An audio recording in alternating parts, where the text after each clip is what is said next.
Question साधारण ब्याज से है। तो ऐसे क्वेश्चन क्या है कि वहाँ पर होते नहीं हैं, लेकिन इसका बहुत सिंपल ट्रिक है। जैसे कि क्वेश्चन हमारे पास, साधारण ब्याज की किस दर से कोई धन 8 वर्ष में दुगना हो जाएगा, यानी दर पूछ रहा है वो। तो इसका एक सूत्र है, बहुत सिंपल है। तो सूत्र ये है दोस्तों कि साधारण ब्याज बराबर मूलधन गुणा दर गुणा समय बटे 100। ये बिल्कुल सभी ही क्वेश्चनों में ये काम आएगा। तो साधारण ब्याज का सूत्र ये होता है बराबर में मूलधन गुणा दर गुणा समय बटे 100। अब देखो दोस्तों, क्वेश्चन क्या कह रहा है। क्वेश्चन ये कह रहा है कि साधारण ब्याज की किस दर से कोई धन 8 वर्ष में दुगना हो जाएगा। मान लो कि वो धन है 100 रुपये। कितना धन है दोस्तों? 100 रुपये है हमारे पास। 100 रुपये और कितना हो रहा है? दुगना हो रहा है, 200 रुपये हो रहा है। भाई दुगना हो गया ना। तो अगर मान लो 100 रुपये का दुगना हो गया तो ब्याज कितना हो गया? ये दुगने में से इस 200 में 100 घटा देंगे तो ब्याज हमारे पास कितना आ गया? 100 रुपये आ गया। अब साधारण ब्याज हमारे पास कितना आ गया? 100 रुपये। और मूलधन हमने क्या माना था? 100 रुपये। और कितना हो गया था? दुगना। तो मूलधन की जगह क्या आ गया? 100 रुपये आ गया। दर कितनी है? दर तो हमको ज्ञात करनी है। भाई क्वेश्चन में कह रहा है कि साधारण ब्याज की किस दर से कोई धन 8 वर्ष में दुगना हो जाएगा। टाइम कितना है? 8 वर्ष है। तो हमने क्या किया? टाइम की जगह 8 वर्ष रख दिया और मूलधन जगह 100 रख दिया। अब देखो दोस्तों, ऊपर से ऊपर कट जाएगा 100 से 100, 100 एकम 100 और 100 एकम 100। अब ये 100 1 से गुणा करेंगे तो कितना आ जाएगा? 100 एकम 100। और एक इधर 8 से गुणा करेंगे तो कितना आ जाएगा? 8 आर। इधर गुणा का चिन्ह है, अभी इधर भाग में चल जाएगा।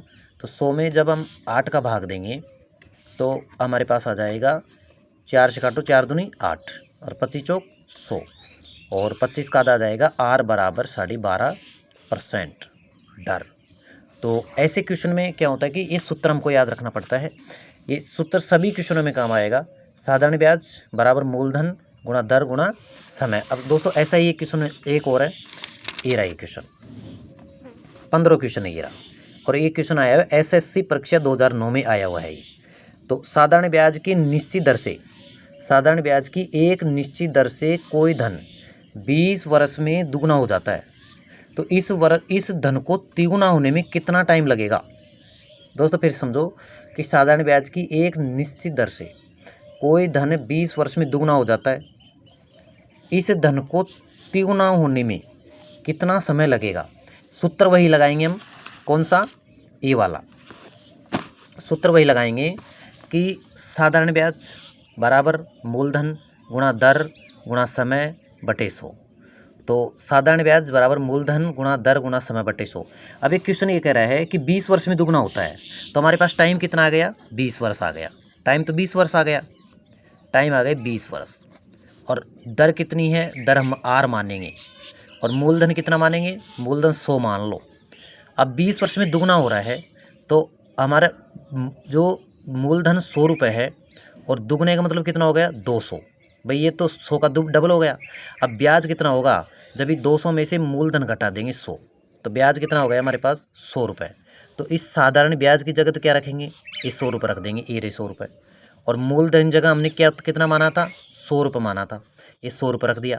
दर की जगह क्या मानेंगे? आर मानेंगे। समय की जगह क्या मानेंगे? 20 मानेंगे। अब देखो दोस्तों, ऊपर से ऊपर कटता है, 2 जीरो से 2 जीरो कट गई। और यहाँ पर 20 एकम 20 और 20 पाँच 100। इस 5 को 1 से गुणा करेंगे, 5 यहाँ पर 100 एकम 100 कट गया था ना। यहाँ पर 100 एकम 100 और 100 एकम 100 ऊपर से ऊपर कट गया। और यहाँ पर 20 एकम 20 और 20 पाँच 100 हो गया। अब इस 5 को तिरछा गुणा करेंगे, वज्र गुणा।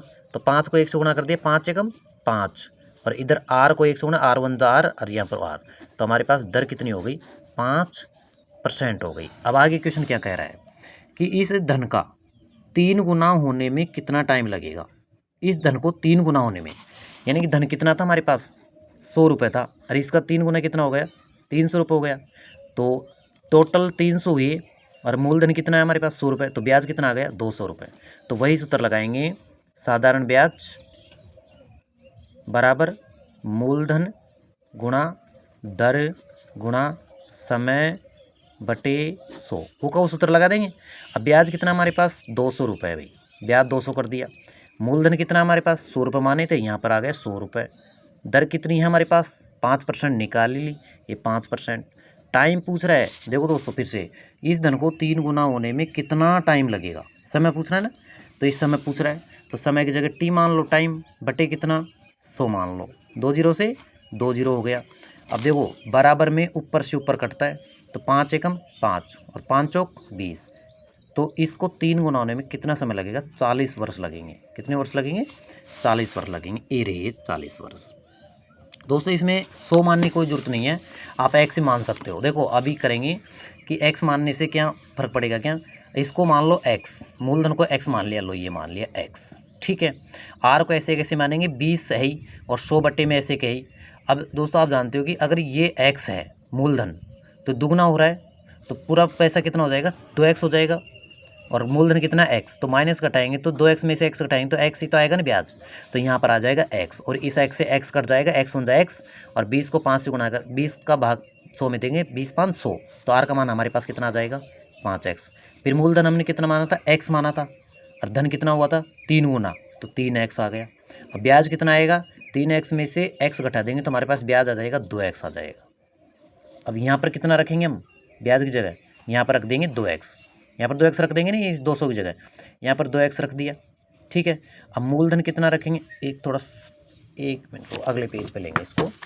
देखो फिर से देखो दोस्तों कि ये क्वेश्चन हमारे पास है कि यहाँ पर 5% आया गया था।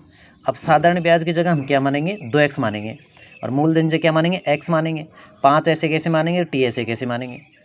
अब इसको इस डायरेक्ट काटेंगे, x से तो क्या कितना कट जाएगा, x कट जाएगा, ये कट गया। अब 5 का भाग दो, 5 दूनी 10, 20 आ गया। अब 20 को 2 से गुणा करेंगे, 20 दूनी 40, तो ऐसे 40 वर्ष आ जाएंगे। सो तो मैंने इसलिए माना है कि क्योंकि अंक मानेंगे तो थोड़ा सुटेबल रहेगा। तो दोस्तों ये आए हुए क्वेश्चन है और चतुर्थ श्रेणी में आ सकते हैं, ऐसे ही पशु परिचर में भी आए हैं, ये ऐसे कैसे क्वेश्चन पशु परिचर में टपके हैं। तो दोस्तों ये जो RS अग्रवाल की बुक है, इसमें सोल्व करवाया है मैंने। तो इस साधारण ब्याज क्वेश्चन थे।